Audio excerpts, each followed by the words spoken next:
Wing वांगजी के हाथों को छोड़कर कब का आगे चला गया था। उसका ध्यान ही नहीं था कि वांगजी अभी उसके साथ नहीं है। वहाँ की रंग बिरंगी वस्तुओं में खोकर वो ऐसे ही वांगजी से बातें किया जा रहा था। वांगजी, ये देखो, ये फूल कितने अच्छे हैं। जब विंग को इस बात का कोई जवाब नहीं मिला, तब विंग ने पीछे मुड़कर देखा। पीछे तो कोई भी नहीं था। अब विंग वांगजी को इधर उधर ढूंढने लगा और कुछ ही देर में उसे वांगजी दिखाई भी दिया। उसके इर्द गिर्द वेंचाओ घूम रहा था। ये एक खतरे की घंटी थी, वांगजी के लिए नहीं, वेंचाओ के लिए। ये बात दिमाग में आते ही विंग के चेहरे पर एक नटखट मुस्कुराहट आ गई और वो जो वांगजी की तरफ जा रहा था वो बीच में ही रुक गया। तब तक वेंचाओ को न सिर्फ विंग ने बल्कि लान सिचेन ने भी नोटिस कर लिया था।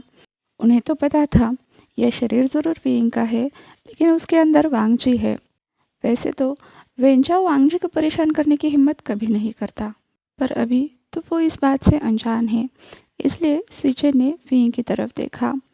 विंग जो वांगजी के शरीर में बसा है, वो बस दूर से चेहरे पर एक नटखट मुस्कुराहट लिए वांगजी की तरफ चलने लगा। तुम यहाँ खड़े हो, मैं तुम्हें कहाँ कहाँ नहीं ढूंढ रहा था, विंग ने वांगजी की जैसे सॉफ्ट आवाज़ में कहा। वेंचाओ ने कहा, हाँ, लामांगजी। दूसरी तरफ न्यू और जंगशा बहुत सारी दुकानों पर घूम चुके थे। जंगशा ने परेशान होते हुए हुएसांग से कहा, हुएसांग, तुम कितनी सारी दुकानें देख चुके हो, कितना सारा सामान देख चुके हो, पर कुछ भी खरीद नहीं रहे हो। तब हुएसांग ने बड़े ही आराम से उससे कहा, भाई जियांग, हमें इतनी जल्दबाजी नहीं करनी चाहिए। पहले हमें हर चीज़ को देख परख लेना चाहिए, उसके बाद कोई निर्णय लेना चाहिए। इस बात पर जंगशा की बोलती बंद हो गई। वो बस सर पकड़ कर बैठ गया, क्योंकि हुएसांग के दिमाग के आगे किसी की कुछ भी नहीं चलती। जब वो दोनों आपस में इसी तरह से बातें कर रहे थे, तभी उन्हें एक तरफ से आवाज़ आई और दोनों ने उस तरफ मुड़कर देखा। उस वक्त उस तरफ विंग खड़ा था। तो हुएसांग ने जंगशा से कहा, जियांग ब्रदर, आपको नहीं लगता कि वी ब्रदर कुछ अजीब हरकतें कर रहे हैं? जंगशा भी खड़े होते हुए बोला, तुम सही कह रहे हो। अब वो भी विंग की तरफ जाने लगा। इधर विंग वांगजी के कान में बोला, लांझा, गुस्सा मत करना, मैं सब संभाल लूँगा। फिर वो वेंचाओ की तरफ मुड़कर बोला, वेंचाओ, तुम यहाँ क्या कर रहे हो और मेरे सोलमेट को क्यों परेशान कर रहे हो? विंग ने वांगजी की तरह ही कोल्ड फेस बनाया हुआ था। साथ ही वो वांगजी की तरह ही आवाज़ निकाल रहा था और वेंचाओ को चेतावनी दे रहा था कि वो उसके सोलमेट के साथ फ्लर्ट नहीं कर सकता। तब तक वहाँ पर सभी लोग पहुँच चुके थे। लान सिचेन, जंगशा, नी वेंचाओ, वांगजी सभी ने एक साथ चौंक कर कहा, क्या सोलमेट्स? सभी लोग शौक में थे, पर शौक से सबसे पहले उभरा वो था वेंचाओ। उसने तुरंत वांगजी के सामने, मतलब विंग के सामने प्रणाम करते हुए कहा, मुझे माफ़ कर दीजिए हंग वनजुन, मेरी किसी बात से आपको या आपके सोलमेट को ठेस पहुंची हो तो मैं तहे दिल से इसके लिए माफ़ी चाहता हूँ। वेंचाओ तुरंत वहाँ से 9-11 हो गया। इधर वांगजी शौक से उभरते हुए बोला, विंग, तुमने अभी क्या कहा? सोलमेट्स? अब तक तो विंग भी होश में आ चुका था। उसने वांगजी से कहा, पता नहीं लांझा, मैंने तो ऐसे ही बोल दिया। ये बात उनके पीछे खड़े जंगशा, नी लान सिचेन, जियांग यानली सभी ने सुन ली थी। सभी एक दूसरे की तरफ देख रहे थे, पर किसी ने कुछ भी नहीं कहा। बाकियों की खरीदारी तो हो चुकी थी। वैसे भी खरीदारी के लिए अभी किसी का मन भी नहीं लग रहा था, तो वो सभी गुसु वापस लौट आए। गुसु वापस पहुंचते पहुंचते रात के 8:30 बज चुके थे। अब थोड़ी ही देर में सोने का समय होता, इसलिए सभी लोग बिना कुछ कहे बस एक दूसरे को शुभ रात्रि कहकर अपने अपने कमरों में चले गए। बस यानली ने विंग के गाल पर हाथ रखते हुए कहा, आराम से सोना, हम कल सुबह बात करेंगे।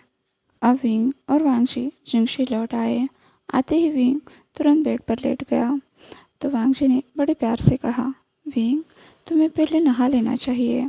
तो विंग नखरे दिखाते हुए बोला, नहीं, आज मैं बहुत थक गया हूँ, मैं कल सुबह नहा लूँगा। पर वांगजी उसकी बात नहीं माना और उसे हाथ से पकड़कर खींचने लगा। उसने कहा, नहीं, पहले नहा लो, उसके बाद मुझे भी नहाना है। पर विंग ने अपना हाथ पीछे खींच लिया। जिससे वांगजी का बैलेंस बिगड़ गया और वो वेइंग के ऊपर ही आकर गिर गया। दोनों एक दूसरे के बिल्कुल सामने थे। दोनों की आंखें मिली। वांगजी वेइंग के बिल्कुल ऊपर था, उसी की आंखों में देख रहा था। कुछ देर तक तो वो दोनों अपनी जगह पर ही फ्रीज हो गए थे, एक दूसरे की आंखों में खो गए थे। फिर वांगजी बिना कुछ कहे बात लेने के लिए चला गया और उसके आने के बाद वेइंग भी चुपचाप बात लेकर आया और दोनों बिना कुछ कहे ऐसे ही सो गए। अगली सुबह लान झेरन अपने कक्ष में चाय पी रहे थे, साथ ही कुछ सोच रहे थे। तभी उनके दरवाजे पर दस्तक हुई और लान सिचन ने पूछा, अंकल, क्या मैं अंदर आ सकता हूँ? लान झेरन ने तुरंत लान सिचन को अंदर बुलाया, फिर अपने सामने बिठाया और उसे भी चाय पीने के लिए कहा। अब लान झेरन आगे बात करने लगे। लान सिचन, मुझे तुमसे बहुत ज़रूरी बात करनी है। जी अंकल, लान सिचन ने कहा। तो लान झेरन बताने लगे, पपेट्स की संख्या दिन ब दिन बढ़ती जा रही है। लान सिचन ध्यान से लान झेरन की बातें सुनने लगा। आगे लान झेरन ने कहा, नी क्लान और वैन क्लान ने अपने अपने दल चुन लिए हैं पपेट से लड़ने के लिए। जिन क्लान और जियांग क्लान भी एक साथ मिलकर पपेट का मुकाबला कर रहे हैं। तो मुझे लगता है लान क्लान की तरफ से तुम्हें उनका साथ देने के लिए जाना चाहिए। जी अंकल, लान सिचन ने कहा। तभी लान झेरन कुछ सोचते हुए बोले, पता नहीं आजकल वांगजी को क्या हुआ है। उसे अगर कोई भी काम दो तो वो ठीक से नहीं कर पाता। दूसरी तरफ वी वुशियान, वो हर काम सही से कर रहा है। मैं पपेट से लड़ने के लिए तुम्हारे साथ वांगजी को भेजने वाला था, पर अब मुझे लगता है मुझे इस बारे में दोबारा सोचना चाहिए। अब लान सिचन मन ही मन मुस्कुराने लगे। वो सोच रहे थे, मास्टर वी, ये आप क्या कर रहे हो?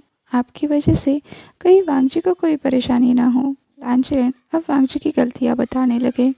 ये सुनकर लान सिचन को एक तरफ तो हंसी आ रही थी और दूसरी तरफ खांसी। तभी लान झेरन ने पूछा, सिचन, तुम्हें क्या लगता है आजकल वांगजी वी वुशियान के साथ बहुत ज़्यादा दिखने लगा है और दोनों साथ में बड़े खुश भी लगते हैं। मेरे ख्याल से उन दोनों के बीच में कुछ चल रहा है। तुम्हारा इस बारे में क्या ख्याल है? लान सिचन की तो सांस ही अटक गई। उन्होंने कहा, अंकल, आप ये क्या बात कर रहे हो? फिर सिचन ने घबराते हुए पूछा, अंकल, आप क्या कहने की कोशिश कर रहे हो? तो लान झेरन ने कहा, सिचन, मैं सोच रहा हूँ क्यों ना वांगजी की शादी वी वुशियान के साथ करा दी जाए। इस पर लान सिचन बहुत बुरी तरह से खांसने लगे। उन्होंने कहा, वांगजी की शादी मास्टर वी के साथ?